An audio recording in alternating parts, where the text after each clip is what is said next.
Leo ziara yetu hii ya pamoja imetufanya kila mmoja ajitathmini yeye mwenyewe kwa ngazi yetu, mkoa, wilaya na baraza la mji kusini, lakini na wenzetu kamisheni hapa. Yote tuliyoyabaini inaonyesha kwamba pengine tulikuwa hatushirikiani vizuri. Sasa moja ambalo tunajifunza leo ni kwamba tuongeze mashirikiano, na shughuli hizi tukizifanya kwa pamoja, bila shaka tutaweza kuhifadhi maeneo haya ambayo kama ilivyo akiba, manake yatatusaidia mbele kwa mipango mbalimbali ya serikali. Kwa hiyo sisi tukiwa wasimamizi wa mkoa, wilaya na baraza la mji, tunachoweza kuhakikishia wenzetu kwamba kwa mipaka ambayo leo tumeiona kwenye hizi shehia chache tulizoenda, Michamvi, Bwejuu, Paje, Makunduchi, Kajengwa, lakini na hapa Kibuteni, tayari tumeshapeana maelekezo kwa upande wetu kwamba jambo la kwanza, masheha wajumbe wao kwa kushirikiana na mkurugenzi na watendaji wakisimamiwa na mkuu wa wilaya wataorodhesha wale wote ambao wameingia ndani ya maeneo ya hifadhi na hizo structures ambazo zimo kwenye hayo maeneo. Lakini pia kuna vipando mazao ya kudumu, kwa sababu haya maeneo, kuna maeneo ambayo wananchi waliruhusiwa kulima vilimo vya kawaida vya muda mfupi, sio kupanda miti ya kudumu. Sasa kuna maeneo ambayo tayari miti ya kudumu ipo, pamoja na kwamba mabango ya indhari yapo maeneo mengine hakuna mabango ya indhari ya kwamba ni maeneo au msitu wa hifadhi, lakini kuna maeneo mabango yapo na watu wamejenga. Sasa tujipe hiyo kazi, na tumepeana muda kwamba tuorodheshe haraka. Baada ya kuorodhesha, tutakaa na wenzetu kamisheni ya ardhi kupitia na kutoa mwelekeo wa hatua gani tuchukue kwenye hayo maeneo. Wakati mpango inatengenezwa, wenzetu walituambia kwamba kuna maeneo ambayo watu wapo na walijaribu kuyaacha kuingizwa kwenye mpango, kwa sababu tunajua wananchi nao wana mahitaji yao, na yapo mahitaji kwa ajili ya makazi, lakini pia kilimo kwa ajili ya wananchi. Sasa wito wangu kwa wananchi ni kwamba maeneo ambayo yamewekwa kuwa ni ya hifadhi tuendelee kuyaacha yabaki ya hifadhi, na sisi wenyewe tuwe walinzi na tuwe tunatoa taarifa.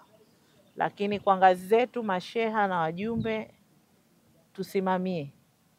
Lakini kwa baraza la mji, mkurugenzi na timu yake, haitoshi tu kupita ukasema bomoa au ripoti baraza la mji au sitisha ujenzi. Kinachofuata ni kumtafuta huyo mtu na kuchukua hatua, kwa sababu hatua zipo. Anayejenga bila kibali, sheria zimesema, katibu utatuambia, lakini katika wizara ino sheria nyingi ya ardhi, na zote zimewekwa kwa madhumuni ya kuilinda hiyo ardhi na sisi tuwe kwenye mazingira ambayo yatakuwa sawa.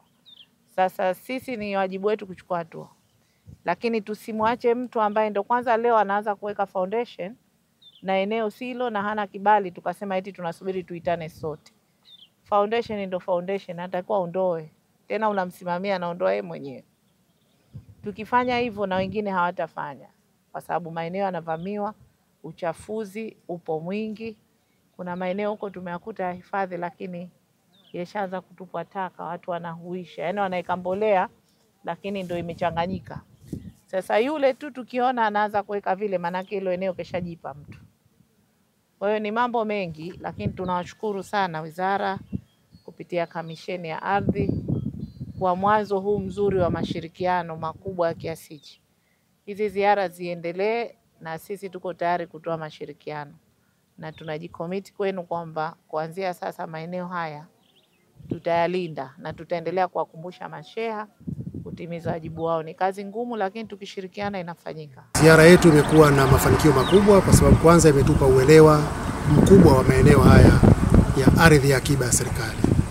Kama jina linavyojielekeza lenyewe, katika upangaji wa miji yetu lazima tu tuna ardhi ambayo ni ya akiba, pale ambapo serikali inakusudia kufanya mipango baadaye, iwe angalau kuna ardhi ambayo tunaweza kuitumia kwa madhumuni hayo. Teknolojia inakuwa, tunakuwa na mahitaji ya aina mbalimbali ambayo tunahitaji kuja kuyapanga. Sasa leo serikali inapohitaji maeneo, na hili hata Mheshimiwa Rais ameshalizungumza, tunapata shida, tunahitaji sasa kuwalipa fidia wananchi gharama kubwa katika maeneo ambayo kimsingi ni ya serikali yenyewe, lakini tunahangaika kutafuta ardhi, tunalazimika sasa tuwalipe watu fedha nyingi kwa sababu hatuna maeneo ya kufanya miradi mipya. Kwa hivyo tumekusudia kwa kushirikiana na ofisi ya mkuu wa mkoa, na ambaye tunamshukuru sana kwa ushirikiano mkubwa ambao imetupatia serikali ya wilaya, mabaraza ya halmashauri na wengineo wengi wametusaidia sana katika ziara hii. Tunashukuru sana kwa ushirikiano ambao tumekuwa nao, na hili tunalifanya kwanza kwa kuongozwa na sheria zetu, sheria zinazosimamiwa na ofisi ya mkuu wa mkoa, lakini pia sheria zinazosimamiwa na Wizara ya Ardhi na Kamisheni ya Ardhi, lakini pia ni maelekezo ya Mheshimiwa Rais wa Zanzibar na Mwenyekiti wa Baraza la Mapinduzi kututaka sasa kwanza tuyafahamu maeneo yetu ya kazi, lakini pia tushuke kwa wananchi chini kwenda kufanya kazi, kutatua migogoro iliyopo, na haya maeneo ni potential kwa migogoro. Manake tusipoyasimamia vizuri, tukayapanga vizuri, baadaye tunaweza kuja kutengeneza mgogoro mkubwa na wananchi.